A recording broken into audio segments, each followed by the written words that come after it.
Good morning, everyone. Welcome to Coffee with Casey. Take a little time out and take a look at the market, which is shifting.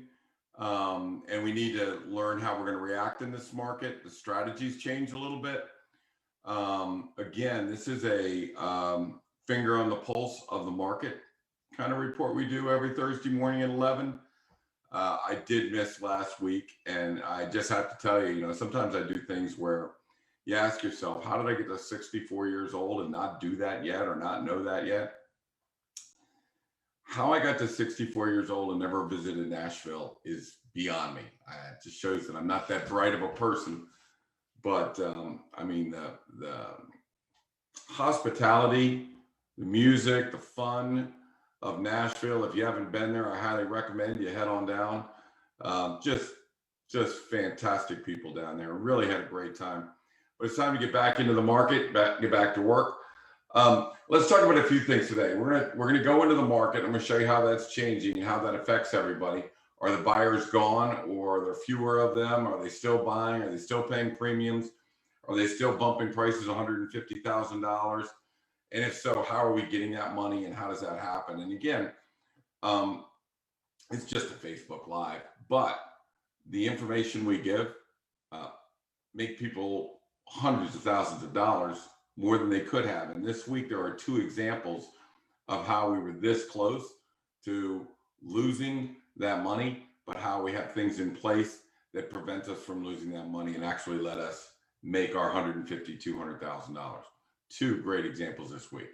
What I'd like to do is go to the market first, and then we'll get to those examples on how we do it. So let me share my screen. Let's go on over to the infamous PowerPoint. Let's look at some stats. All right. So we know that the market is changing, and let's talk about some of those strategies. Now, I want to first talk about the have-tos and the want-tos.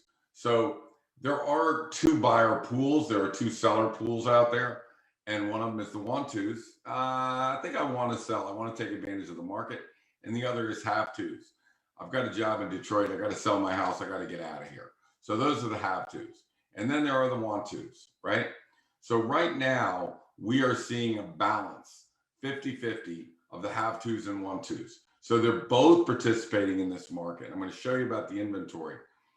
And what that means is inventory will start to climb and pull out of the shortage that we've had so far. But we are seeing both. We are seeing the want-tos. I want to take advantage of the market, and the have-tos of, it's time. The kids are out of school. We're moving down to Florida. It's time to sell the house. All right. So let's take a look at where we are now. I always talk about two things: interest rates and inventory, right? So interest rates and inventory, lack of interest rates and low interest rates and lack of inventory. That's kind of what caused this really big time sellers market, caused prices to go up 10%, 12% per year. So what we're doing is we're keeping an eye, and I don't mean looking at the newspaper. If you look at the Washington Post, they gave me stats from 2021, all the market stats from 2021. That's ancient history.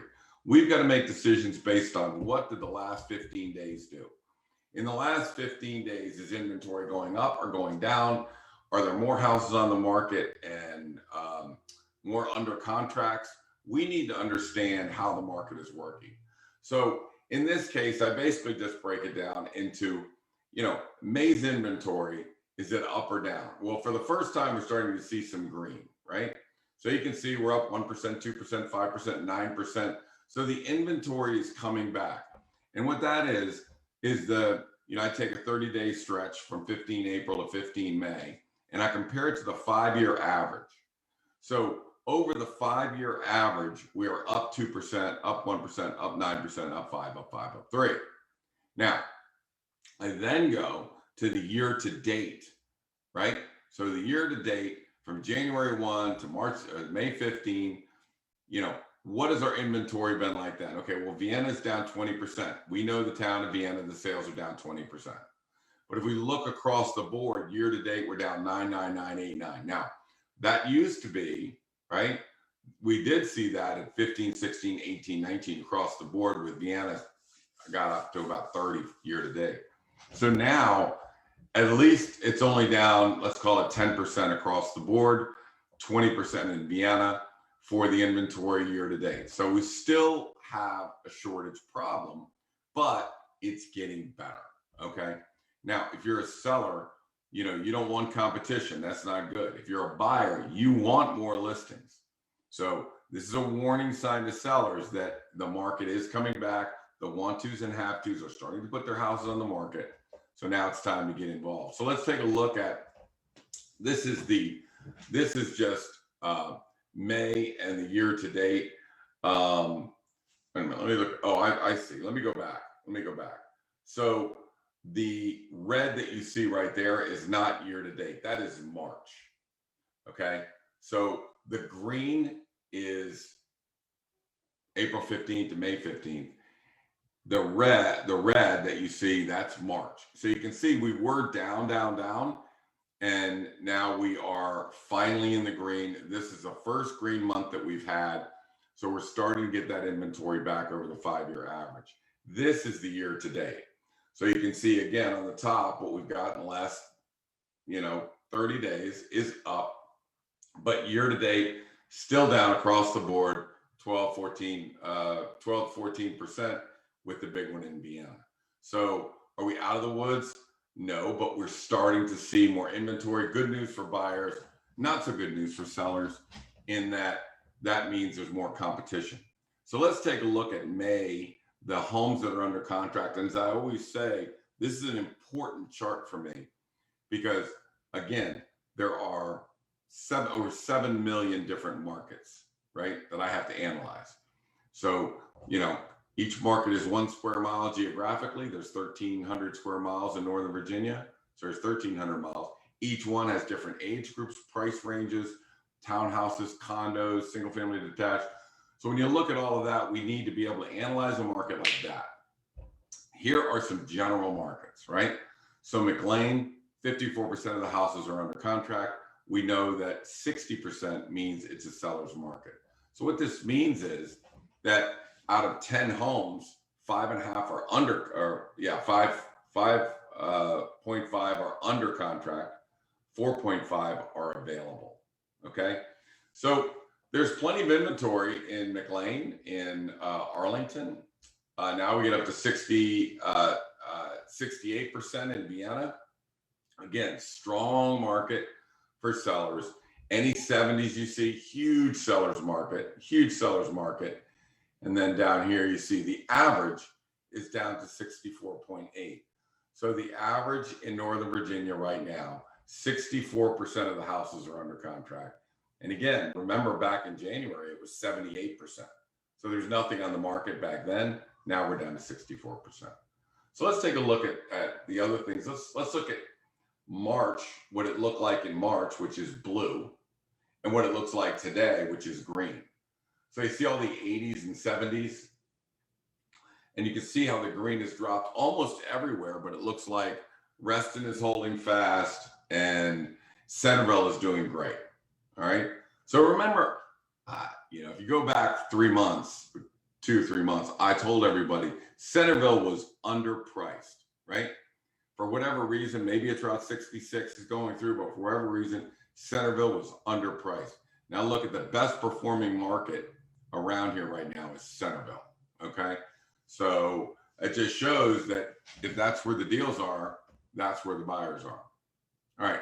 So let's look at this one. This is what I did was I said, again, I tell you that the top 2 words for me in real estate is it seems like, I ask myself that a lot. It seems like the luxury market is doing just as good as the market under $1 million.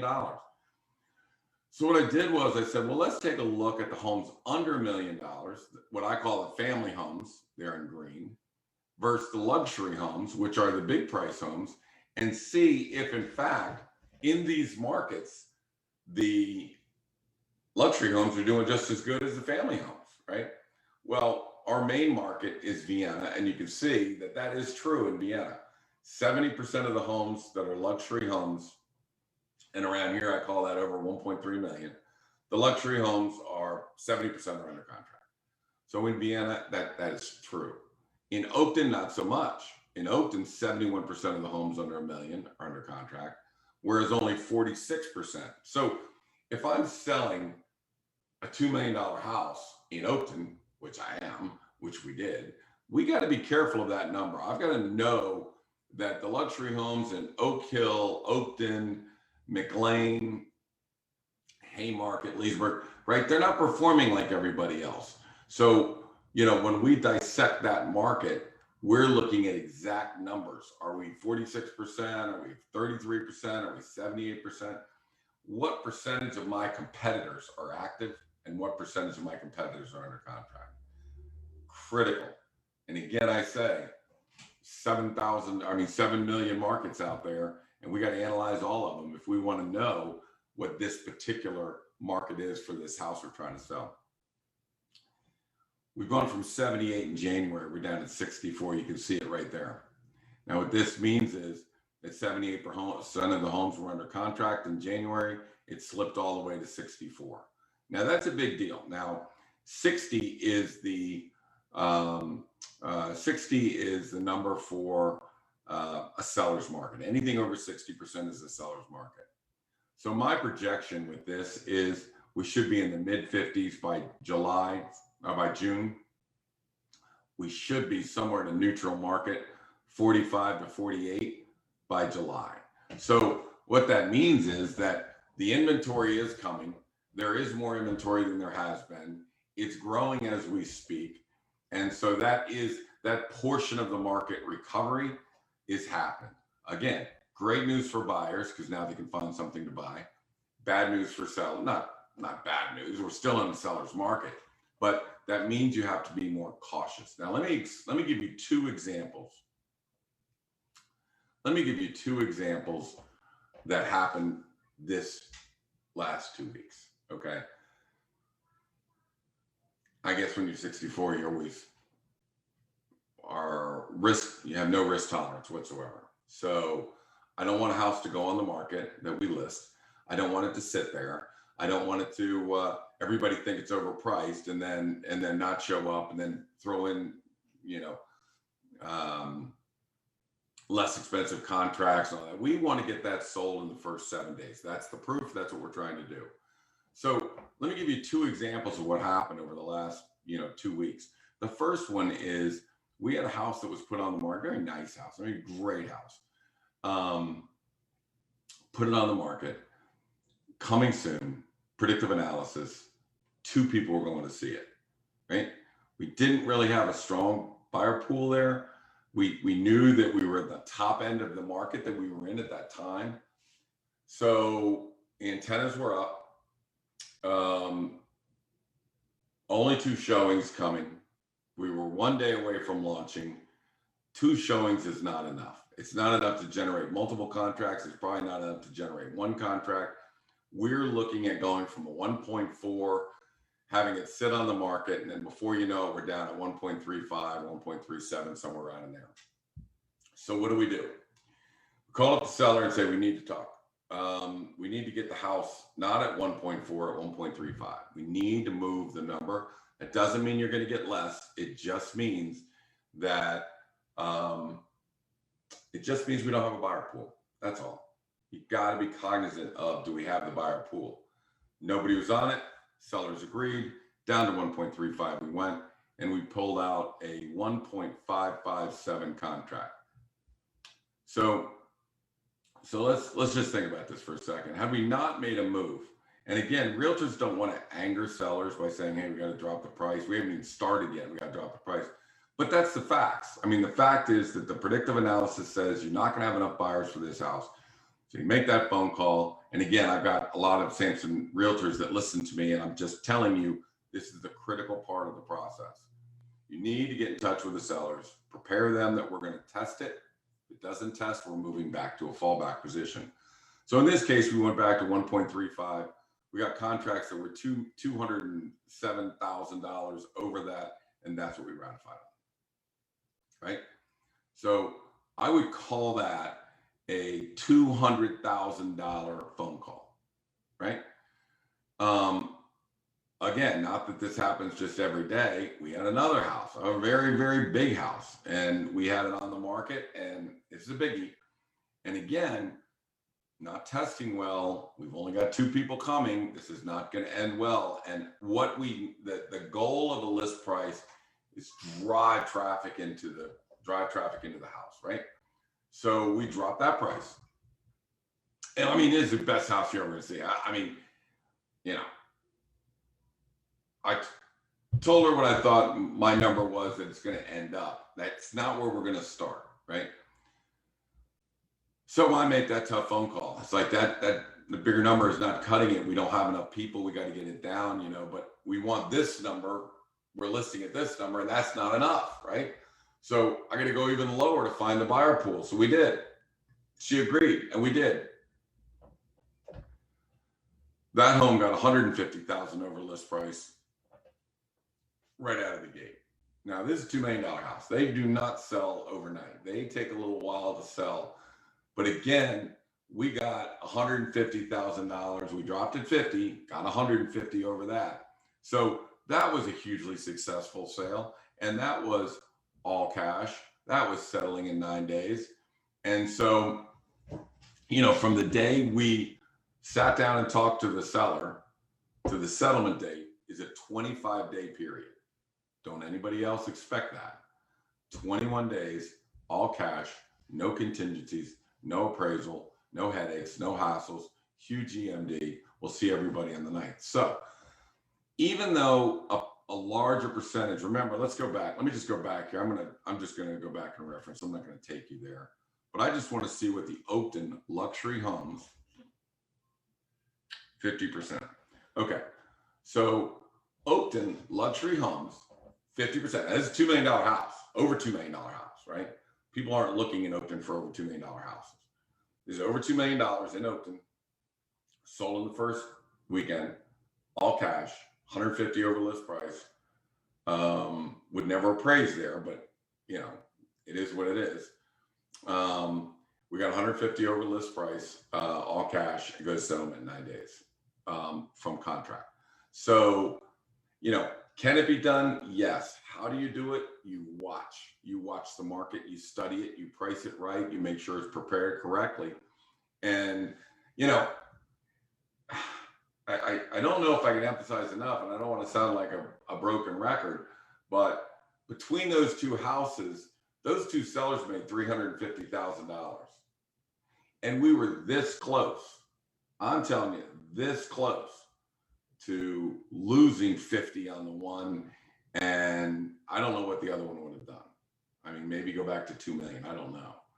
But I'm going to say that we got at least $350,000 over what we would have got had we not taken the corrective action and done that. So I say this to the sellers and the realtors that are listening to us. It doesn't matter the list price. It only matters whether you can get people in the house. It matters where the buyer pool is. Now, a lot of the agents are making mistakes, which is why now 35% of homes are not under contract, right? So we're clear on that. If 64% are, right, that means 36% are not. And I'm going to tell you that anyone could put a house on the market a little while ago. Now you need to be smart. You need to really be smart about this. If you look at a house and analyze it, and let's say you think it's worth, you know, the comps say it's worth 850, right? Not the most important number in your analyzation. What did everybody list it for? Like if everybody listed for 750 and got 850, you don't list at 850, right? Because I can tell you that if I list it what I sell it for, I'd never get it. Just never get it. So you need to not look at the final number that you're expecting to get. You need to look at what everybody was asking that got that number, right? So, you know, I think a lot of people are looking at oh geez, sorry guys. UPS must be here and the dogs are going crazy. But you need to be focused on the list price, not the sales price, when you're pricing these houses, okay? So let's go to in fixing them up and looking at this house. I'll tell you, the two houses that we just launched were perfect, and there was nothing we could do or nothing we wanted to do, or there was no corrective action we should or could take. And I think a lot of sellers get anxious when I come in thinking I'm just gonna, repaint the whole house, redo it, make it look like something it's not. It's not. If the house has a personality, you need to play with that. You need to stay with that personality. We've had two very successful sales where we walked in and said, if we start one thing, we got to do it all, right? If we paint one wall, we got to paint it all. And you can't do that. So a lot of houses, they have their personality, they have their motif, whether it's faux finish or, maybe a little dated, but if it's all like that, then it's all like that. So, rarely will we come in if something is totally to one side or the other. Sometimes you need to set up your marketing for what you are selling, right? It might not be the perfect house for everybody, but that house with the 8-car garage that looked like a California arts and crafts, what it was called, by an architect that was from Seattle. Yeah, we sold that to a San Diego car collector because that's who we targeted as the buyer who paid $300,000 over list price.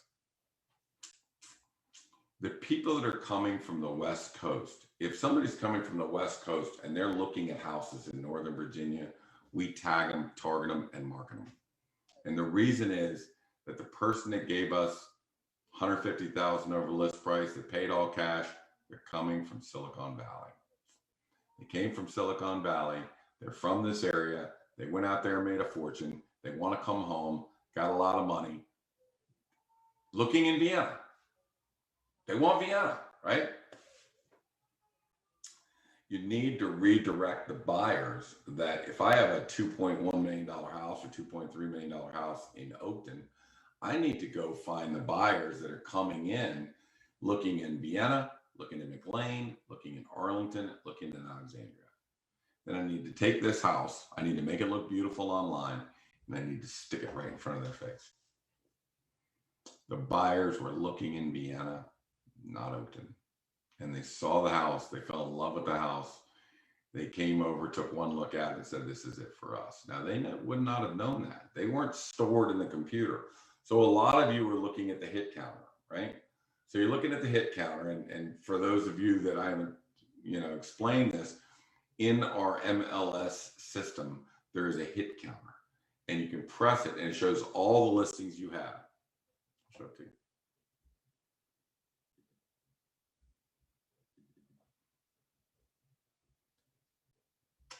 All right, let me just get to, I'll just do a new one. Just take a sec here. So this is what a smart realtors should look at when they are, this is a hit counter, okay? These are 3 homes that are getting ready to go on the market and getting ready to list. These are homes that are under contract down in here, right? So this number is what I'm interested in. This is the amount of buyers that are viewing this listing. So this is called the buyer pool, okay? So I'm looking at these 3 listings. Now I gotta make phone calls today and let them know, are we launching tomorrow with that number? Or are we moving it back?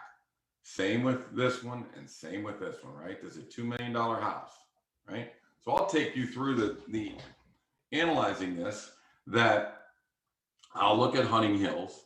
I know I've got 8 people that have already seen it because I look at showing time. And I know I have 6 people that favor it. Am I comfortable with that? Not really. Not really. I mean, I'm not comfortable. I like a sure thing. I told you I have no risk tolerance. But it's enough. There's 6 people that are going to see it. The showings recorded today are 6. It will double when we go live. So we've got about 12 or 13 people that are going in the house. It has a pool. It's in a great neighborhood. Do I think that's going to sell at, $1.7 million? Yes. I'm not moving that price. We're not having that conversation. So that's going to go at 1.6. I anticipate that'll be at least 1.7 to 1.75. Not going anywhere on that one. This is a Centerville house going off in Virginia Run, that is at 950. I anticipate that will get over $1 million, maybe $1,050,000. I know it only has, 6 people that are favoring it, but it's got 7 people. But here's the thing: when I'm analyzing this, I'm also thinking about the house. Does the house have a problem? Is there a road? Does it not show that well? Is it not, does it not have a lot of pizzazz? Doesn't have a lot of bells and whistles? I need more people in that house than I do in Hunting Hills. Somebody walks into Hunting Hills, they're going to buy that house. Great neighborhood, great pool, great house, big house, finished basement, walkout basement, got it. I don't worry about that house. Meharon in Virginia Run, not worried about that house. They've got bells and whistles and closets and sliding doors that open up to, they really got a wall. I mean, it's literally a wall, and the wall separates and you go right into the sunroom. That, no ifs, ands, and buts, that sucker's going over $1 million, and I'm not worried about that one. The last one is Ash Grove Meadow, and this is a coming soon for $2 million. It has a pool. It's a great house. It's a great neighborhood. It's right off of Old Courthouse. So, great location, quiet, great neighborhood, big yard, nice pool, really incredible house. Not worried about that. So all 3 of these will launch without corrective pricing, right?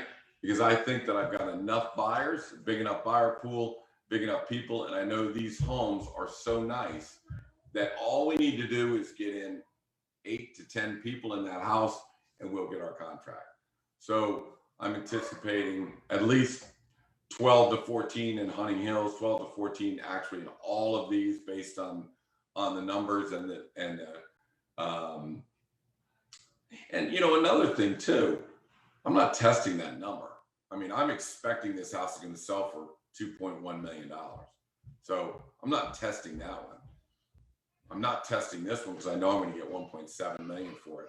This was a little test. This is a high-end house. That's a high-end number for Virginia Run. So I'm a little bit edgy about that 950. But again, it is so nice inside. They've done such a great job with kitchens and bathrooms and closets, and it's got stuff that nobody else has. So I'm not worried about that one either. So we're going to launch this week, 3 listings that are all, in my opinion, great listings. They'll go over list price.